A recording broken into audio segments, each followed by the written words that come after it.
ભારતીય જનતા પાર્ટીના ભ્રષ્ટ શાસનમાં શહેરી વિકાસ મંત્રાલય જાણે સૂતું હોય એ પ્રકારની પરિસ્થિતિ ગુજરાતના તમામ શહેરોમાં ઊભી થઈ છે।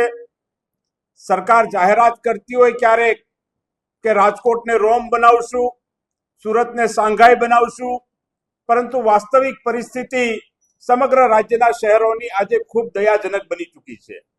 ગુજરાત રાજ્યમાં જુદા જુદા શહેરોમાં જે શહેરોની વાસ્તવિક પરિસ્થિતિ છે એનું એક તહોમતનામું કોંગ્રેસ પક્ષ દ્વારા તૈયાર કરવામાં આવ્યું છે અને આજની આ પત્રકાર પરિષદમાં રાજકોટ શહેરમાં ચાલતા ભ્રષ્ટાચારો વિશે આપ સૌને અમે માહિતગાર કરવા માટે આવ્યા છીએ અને આ વાત સમગ્ર રાજકોટના નગરજનો સુધી પહોંચે એના માટે આપને સમક્ષ આજે આવવાનું બન્યું છે। ગુજરાત રાજ્યમાં ની અંદર રાજકોટ શહેરની વાત કરતા હોઈએ ત્યારે આપણા સૌનું રૂવાડું આજે પણ ઊભું થઈ જાય તેવી ઘટના ટીઆરપી ગેમ ઝોન કાંડ, જેમાં વહીવટી તંત્ર દ્વારા જે પરવાનગીઓ આપવાની હોય, જે સુરક્ષાના નિયમોનું પાલન કરવાનું હોય એ કરવામાં ચૂક કરવામાં આવી, ભ્રષ્ટાચાર કરવામાં આવ્યો, જેનો ભોગ રાજકોટ શહેરના અનેક યુવાનો બન્યા અને 500 ડિગ્રી જેવા ટેમ્પરેચરની અંદર પોતાનો જીવ સળગીને ગુમાવવો પડે એ પ્રકારની પરિસ્થિતિ ઊભી થઈ। એના પરિવારજનો આજે પણ ન્યાય માંગી રહ્યા છે, પરંતુ ન્યાય મળતો નથી। સાથે સાથે ભારતીય જનતા પાર્ટીના ચૂંટાયેલા નગરસેવકો, કોર્પોરેટરો કે જેમની જવાબદારી છે કે રાજકોટ શહેરમાં કઈ રીતે સુશાસન લાવી શકાય, પરંતુ આ ચૂંટાયેલા પ્રતિનિધિઓ માત્ર ભ્રષ્ટાચાર કરવા સિવાય રાજકોટ શહેરમાં કશું કરતા નથી। ભારતીય જનતા પાર્ટીના કોર્પોરેટરોએ કઈ કઈ જગ્યાએ લાંચ માગી, કઈ કઈ જગ્યાએ ભ્રષ્ટાચારમાં લુપ્ત છે એના પણ અનેક દાખલાઓ છેલ્લા અનેક દિવસોમાં મીડિયાના મિત્રોએ જ રાજકોટ શહેરની જનતા સમક્ષ અને સમગ્ર ગુજરાતની જનતા સમક્ષ ઉજાગર કર્યા છે। ત્યારે રાજકોટ શહેરની અંદર અન્ય એક મુદ્દો પણ આપણે જોઈએ તો ગેરકાયદેસર બાંધકામ હોય એની સામે કડક પગલાં લેવાની જવાબદારી સરકારની છે, તંત્રની છે, એ વાત સાચી, પરંતુ ક્યારેય એમાં ડબલ સ્ટાન્ડર્ડ હોવું જોઈએ નહીં। સરકાર માટે તમામ નાગરિકો એક સરખા હોવા જોઈએ। જે વ્યક્તિ સવારે કમાય અને સાંજે પોતાનું પેટ ભરતો હોય એવા વ્યક્તિને દબાણના નામે ઘરથી બેઘર કરવામાં આવે, પરંતુ સામે ભારતીય જનતા પાર્ટીના નેતાઓ જાહેર રોડ ઉપર બાંધકામ કરે, અનેક જગ્યાએ દબાણના દાખલા, એમણે દબાણ કર્યું હોય એવા પુરાવા બહાર આવ્યા હોય, પરંતુ સરકાર એની સામે કોઈ કાર્યવાહી કરતી નથી। રાજકોટ શહેરના પ્રથમ નાગરિક તરીકે રાજકોટ શહેરના મેયર આવતા હોય તો એમનો બંગલો પણ સરકારી જમીનમાં આવતો હોય। સ્ટેન્ડિંગ કમિટીના ચેરમેન, જે પણ એક ખૂબ મહત્વનું પદ છે, એના ચેરમેનના બંગલાનો વિવાદ પણ રાજકોટ શહેરની જનતા જાણતી હોય, ત્યારે માત્ર પોતાના પદાધિકારીઓને છાવરવા, અધિકારીઓને છાવરવા, નેતાઓને છાવરવા અને ગરીબ માણસોની સામે બુલડોઝર ફેરવું, આ પ્રકારની નીતિ આજે રાજકોટ શહેરની અંદર ચાલી રહી છે। રાજકોટ શહેર એ સમગ્ર સૌરાષ્ટ્રનું હેડક્વાર્ટર છે, પરંતુ આપણા સૌની કમનસીબી છે કે રાજકોટ શહેર આજે માત્ર સૌરાષ્ટ્રનું હેડક્વાર્ટર નહીં, પરંતુ લોકો ભ્રષ્ટાચારના હેડક્વાર્ટર તરીકે જાણીતું બન્યું છે। એ પ્રકારની પરિસ્થિતિ ઊભી થઈ છે। રાજકોટની અંદર રોડ રસ્તાની કામગીરી સદંતર નબળી છે। એક વરસાદ આવે તો રોડમાં ખાડા વધારે હોય છે, ખૂબ નબળું બાંધકામ, કોન્ટ્રાક્ટરો સાથેની મિલીભગત, કમિશન રાજ, આ પ્રકારની માનસિકતાને લીધે આજે રાજકોટ શહેરના રસ્તાઓની હાલત ખૂબ જ દયાજનક બની ચૂકી છે અને એના કારણે રાજકોટના અનેક નગરજનોને અકસ્માતનો ભોગ પણ બનવું પડતું હોય છે। સાથે સાથે શહેરમાં ગંદકીની વાત કરીએ તો ઠેર ઠેર ગંદકી પ્રસરેલી છે। આ ઠેર ઠેર ગંદકીથી ભાજપ એનું જાણે બ્રાન્ડ એમ્બેસેડર બન્યું હોય એ પ્રકારની પરિસ્થિતિ ઊભી થઈ છે। આ ગંદકીના લીધે રોગચાળો વ્યાપક પ્રમાણમાં ફેલાતો હોય અને આ રોગચાળા ફેલાયા બાદ લોકો રોગમાં સપડાયા પછી સારી સુવિધા પણ મહાનગરપાલિકા ન આપી શકે એ પ્રકારની પરિસ્થિતિ, એ પ્રકારની સિવિલ હોસ્પિટલો, સરકારી હોસ્પિટલો રાજકોટ શહેરની અંદર આવેલી છે। સાથે સાથે ટીપરવાન યોજનામાં પણ 1100 કરોડનો કોન્ટ્રાક્ટનો કરોડોનો ભ્રષ્ટાચાર થયો છે, એની પણ વિગતો બહાર આવી છે।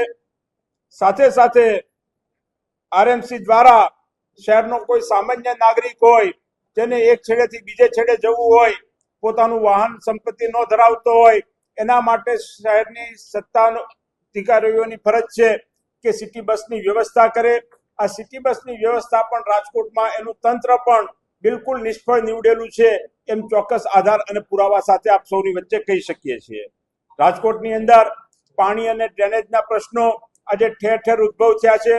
આ ડ્રેનેજને લીધે પણ મેં કીધું એમ અગાઉ કીધું એમ રોગચાળાના પ્રશ્નોનો સામનો રાજકોટની શહેરની જનતાએ કરવો પડતો હોય છે. જુદા જુદા કોમર્શિયલ કોમ્પ્લેક્સ હોય, જુદી જુદી બિલ્ડિંગ્સ હોય, આ તમામ જગ્યાએ ફાયર સેફટી જે સૌથી અગત્યનો પ્રશ્ન છે. આપણે જેમ ટીઆરપી ગેમ ઝોન કાંડમાં જોયું કે અનેક યુવાનો જીવતા સળગી ગયા, આવો જ બનાવ સુરતમાં પણ તક્ષશિલા કાંડનો એક થયો હતો. પરંતુ ત્યારબાદ પણ સરકાર જાગતી નથી અને આ ફાયર સેફટીમાં ખુલ્લેઆમ ગેરવહીવટ ચાલે છે અને પૈસાના આધારે માત્ર કોઈ સ્થળ તપાસ કર્યા વગર પણ સર્ટિફિકેટ આપવાનું કામ તંત્ર દ્વારા કરવામાં આવી રહ્યું છે.